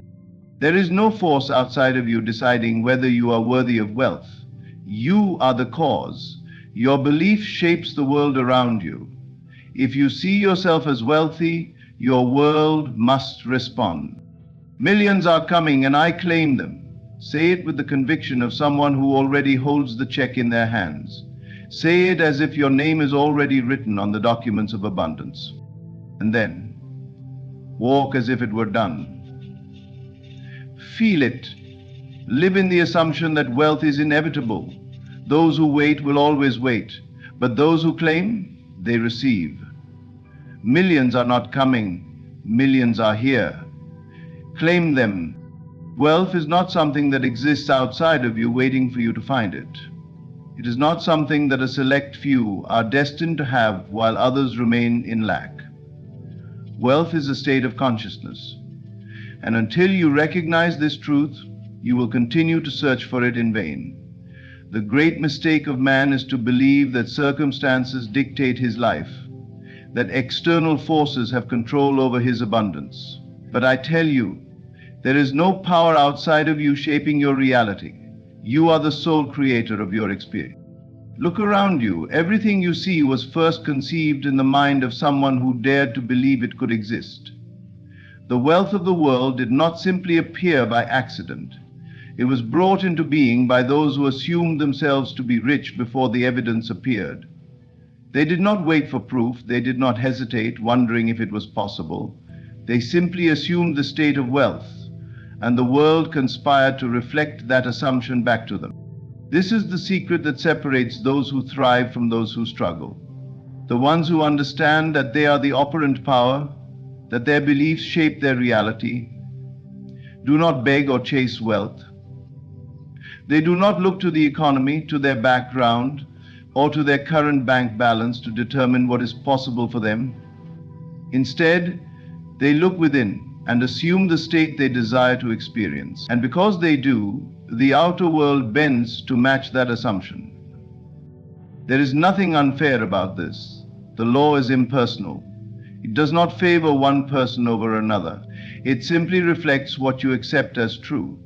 If you believe wealth is difficult to obtain, it will be difficult. If you believe you must work tirelessly for it, then you will struggle. But if you believe that wealth is natural, effortless, and already yours, then it must come to you. It cannot be otherwise. Consider the nature of a seed. When you plant it in the ground, you do not stand over it, demanding that it grow. You do not doubt its ability to sprout. You simply plant it, knowing that in due time it will push through the soil and become what it was always meant to be. Your consciousness is the soil and your assumptions are the seeds. Whatever you plant must take root and manifest in your world. The question then is not whether you can be wealthy, the question is whether you will claim it within. Will you assume the state of wealth even before the evidence appears? Will you dare to believe that you are rich now, even if your current reality suggests otherwise? This is the only work required of you, to change your inner state, to persist in the assumption that you are already the person you wish to be. Those who struggle believe they must first see results before they can feel wealthy. But that is not how the law works. You do not receive wealth and then believe you are rich. You believe you are rich and then wealth appears. This is why so many fail. They are waiting for proof, not realizing that proof only comes after assumption. When you assume the consciousness of wealth, the world will move in ways you cannot predict. Ideas will come to you. Opportunities will present themselves. People will enter your life who can help you. But none of this can happen if you persist in the consciousness of lack. If you continue to identify as someone who struggles, your world must reflect that struggle. There is no luck involved in this. No outside force is withholding wealth from you. You are either aligning yourself with abundance or pushing it away through your own beliefs. If you want to change your financial situation, you must first change how you see yourself. Stop seeing yourself as someone who wants wealth and start seeing yourself as someone who already has it. The moment you do, everything will begin to shift. You do not need to know how it will happen. That is not your concern. Your only task is to remain faithful to the assumption that it is already yours. The mind will try to convince you otherwise. It will point to your current circumstances and tell you that nothing has changed. But circumstances are merely a reflection of your past thoughts. They have no power over your future unless you continue to give them power. Of looking at what is, look at what could be. Walk in the knowing that you are already the person you wish to become. Speak as if you have already received. Feel the reality of wealth so deeply that it becomes more real to you than your present conditions. When you do, the world will have no choice but to conform. You are the operant power. There is nothing outside of you that determines your success or failure. The only question is, what will you assume to be true? If you assume yourself to be rich, wealth must follow. If you assume yourself to be lacking, then lack will persist. The power has always been in your hands. The moment you claim it, the moment you truly accept that wealth is already yours, everything will change. Your imagination is the most powerful force in your life. It is not a mere daydreaming tool, nor is it a place of idle fantasy. It is the blueprint of reality, the architect of everything you experience. The world you see around you is nothing more than a reflection of the ideas, beliefs, and assumptions you have accepted as true in your inner world. If you wish to change your life, you must first change what you believe to be true about yourself. Many people misunderstand this principle. They look at their external circumstances and believe that these conditions define them. They say, I am poor because I have no money, or I am struggling because my life has always been difficult. But this is an illusion. It is not the outer world that shapes your inner state. It is your inner state that shapes the outer world. If you continue to believe that wealth is something outside of you, something you must chase or work endlessly to achieve, then it will always remain just out of reach. To become wealthy, you must first see yourself as wealthy. You must accept it as a reality within, even before there is any physical evidence to support it. The world does not give you what you want. It gives you what you are. And you are nothing more than the sum of your assumptions. If you assume lack, lack will persist. If you assume abundance, abundance must follow. This is not wishful thinking, it is the very law that governs reality. Consider a person who is deeply in debt. If they continue to dwell on their debt, to worry about it, to identify as someone who is always struggling financially, then they are reinforcing the state of lack. Their imagination is consumed by thoughts of scarcity, and because their inner world accepts this as true, their outer world must reflect it. Even if they receive money, it quickly disappears, because their state of mind has not changed. They may think they want wealth, but in truth they are imagining lack. Consider another person who, despite their current financial situation, chooses to see themselves as wealthy. They close their eyes and imagine what it feels like to be financially free. They see themselves living in the home they desire, spending money effortlessly, giving freely without concern. They do not just visualize these things as something in the future. They assume it is happening now. They walk with the confidence of someone who already possesses wealth. And because they persist in this assumption, their outer world begins to change. Opportunities arise, doors open, and money flows into their life in unexpected ways. This is not magic, this is simply the way the world works. Your subconscious mind does not know the difference between what is real and what is imagined. It only accepts what you feed it.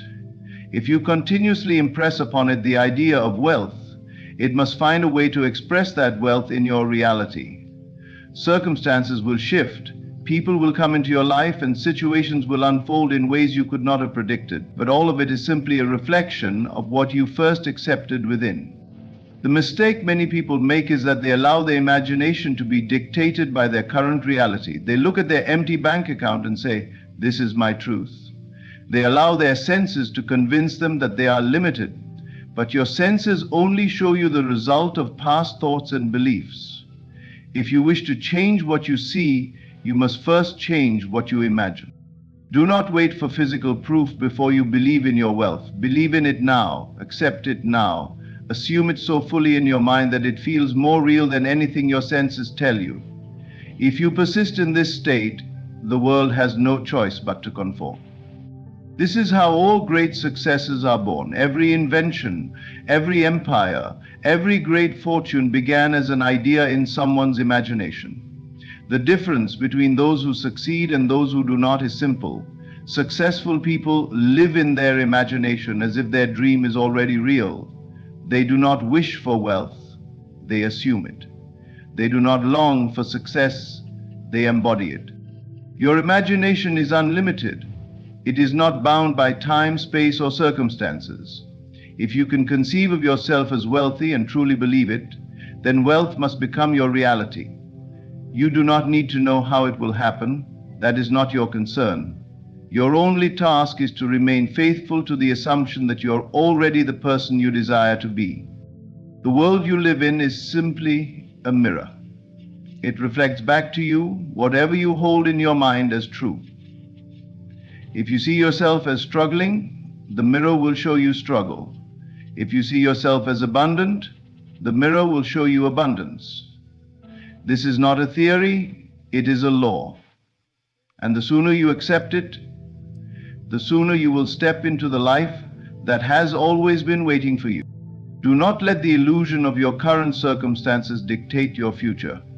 Your future is shaped by what you imagine now. So imagine wisely. See yourself as wealthy, feel it, believe it, and persist in that state. If you do, wealth will not be something you chase, it will be something that flows effortlessly to you.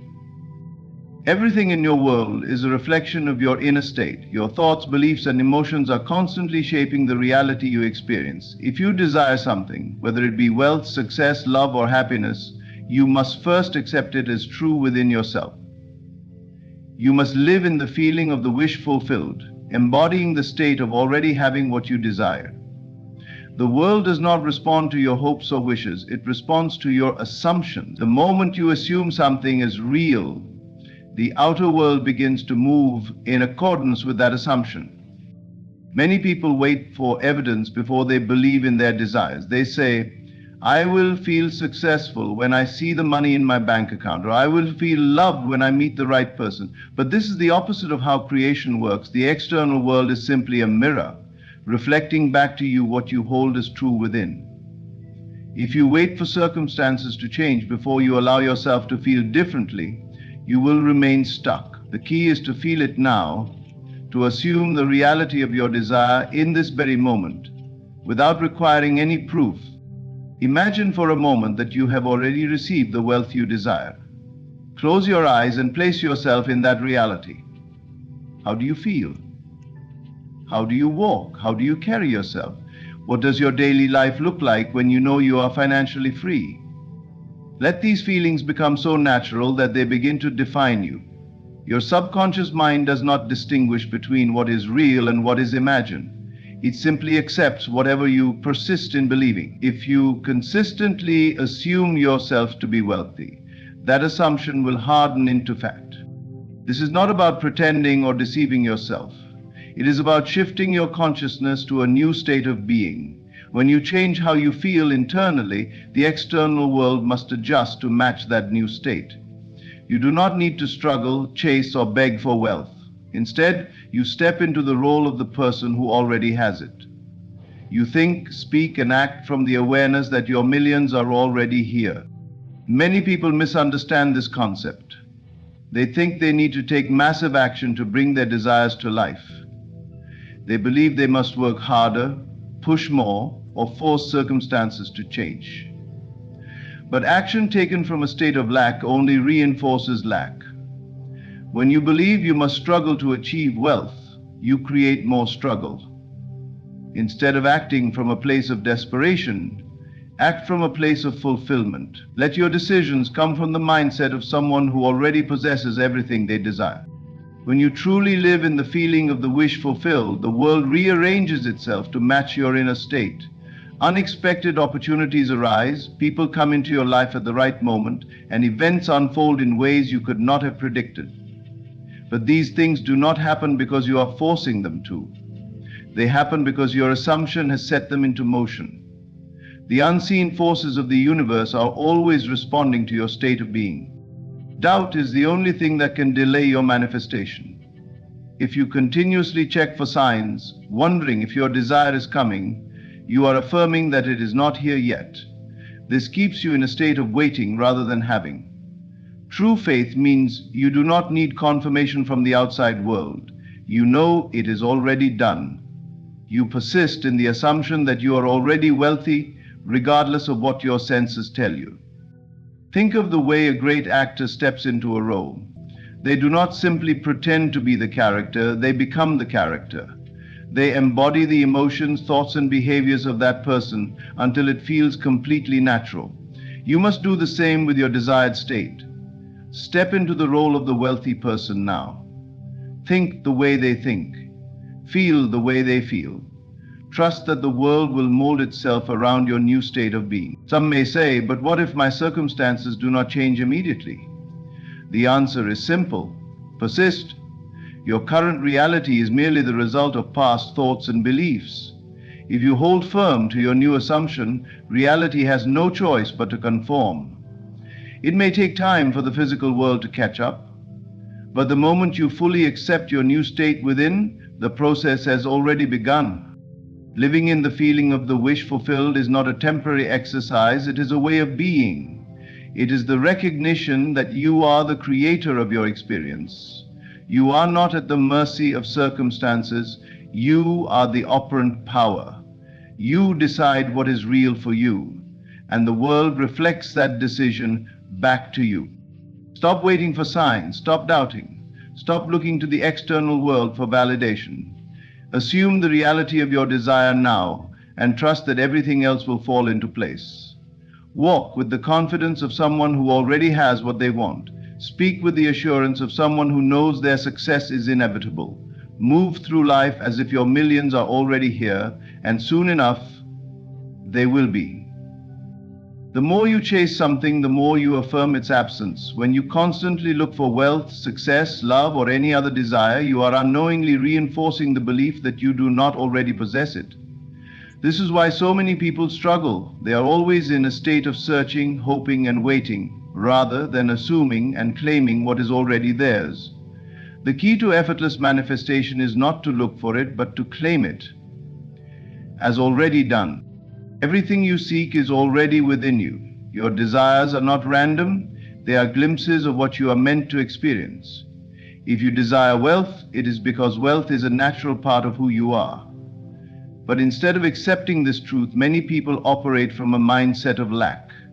They see wealth as something outside of them, something they must pursue, work tirelessly for, and prove themselves worthy of. They chase money, opportunities, and validation, never realizing that by doing so, they are confessing to the universe that they do not have what they want.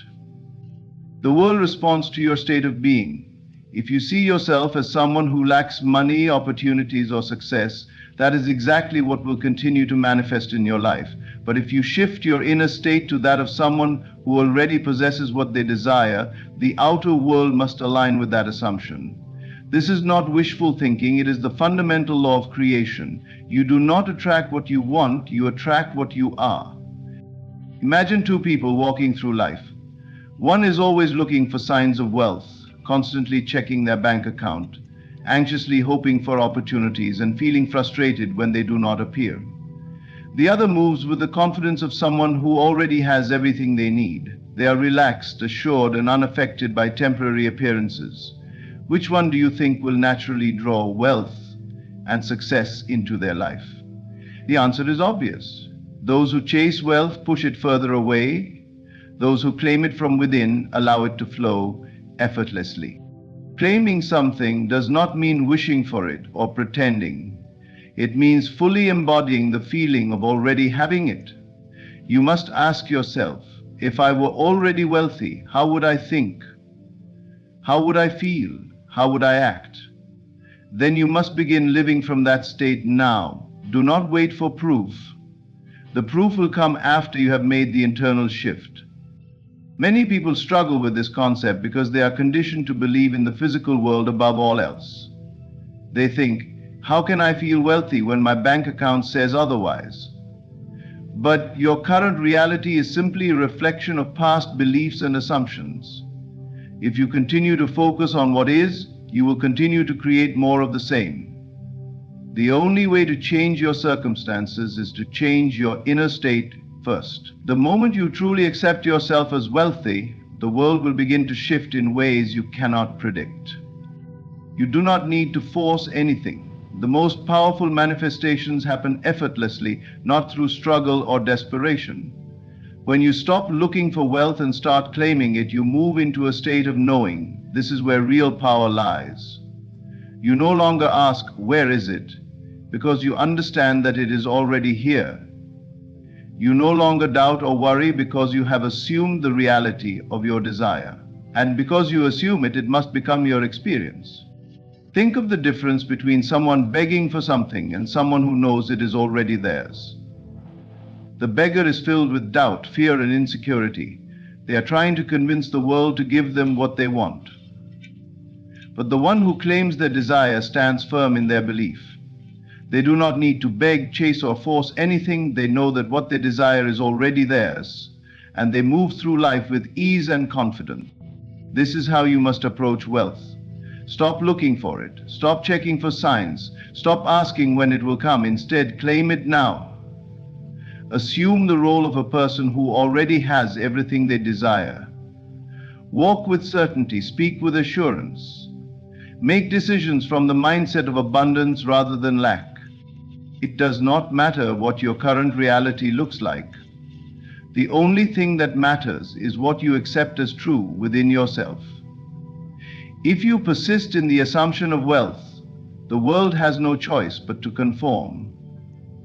You will be guided to the right opportunities. People and circumstances will shift in your favor. But none of this will happen if you continue to search, hope, and wait. The time to claim your wealth is now, not when you see signs of it, not when circumstances change, not when you feel more ready. Now, the moment you make that decision, everything begins to move in your favor.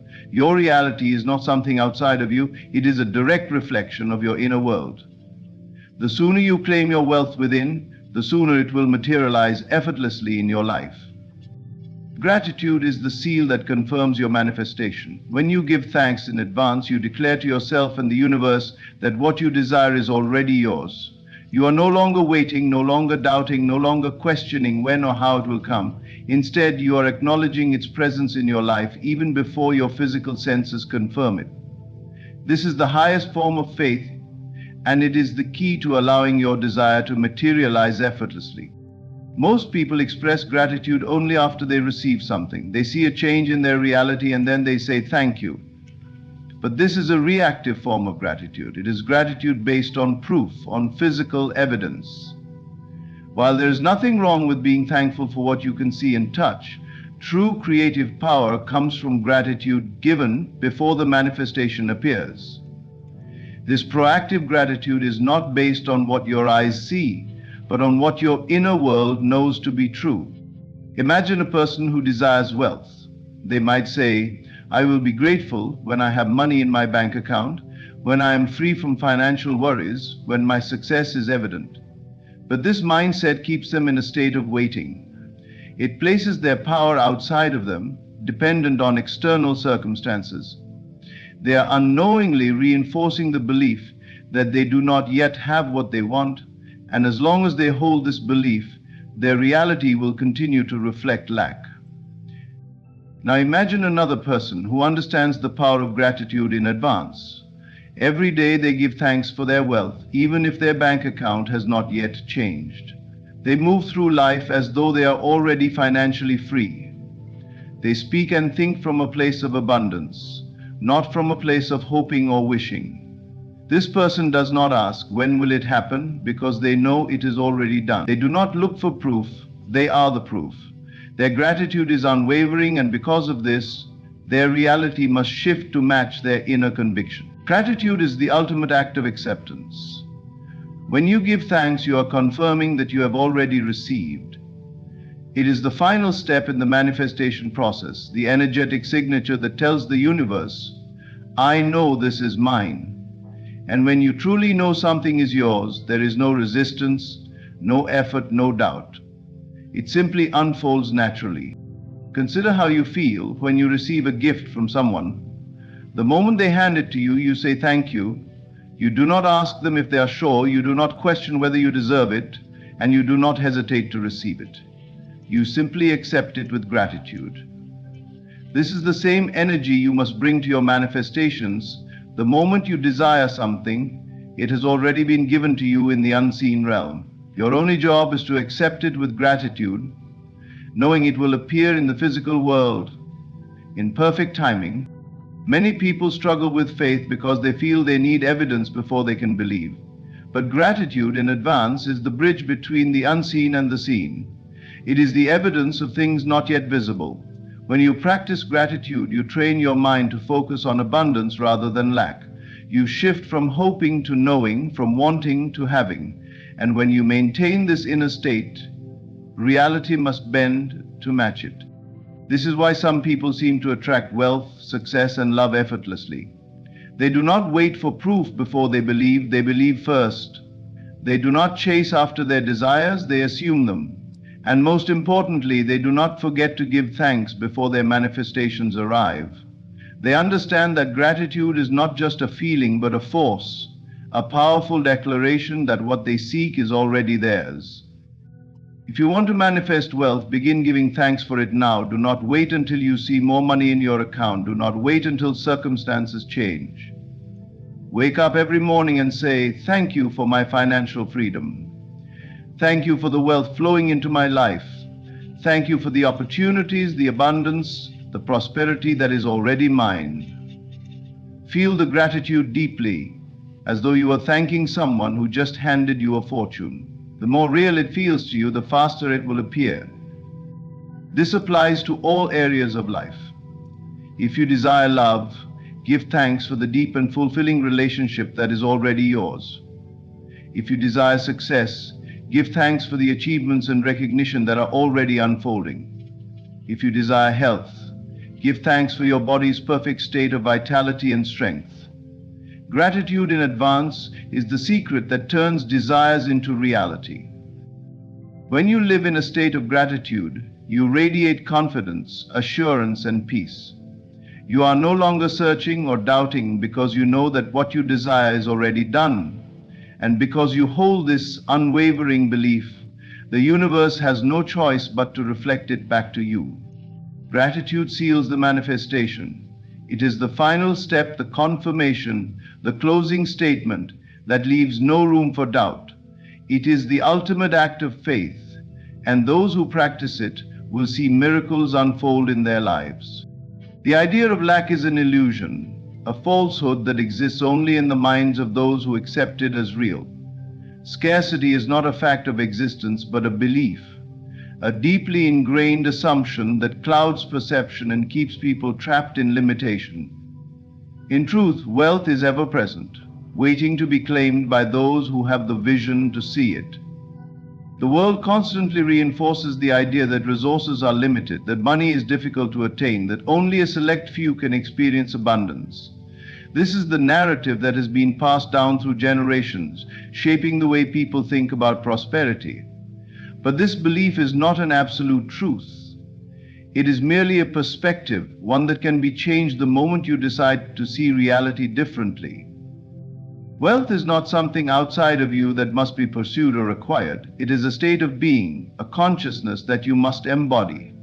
When you look at the world through the lens of lack, you will find evidence to support that belief everywhere you turn.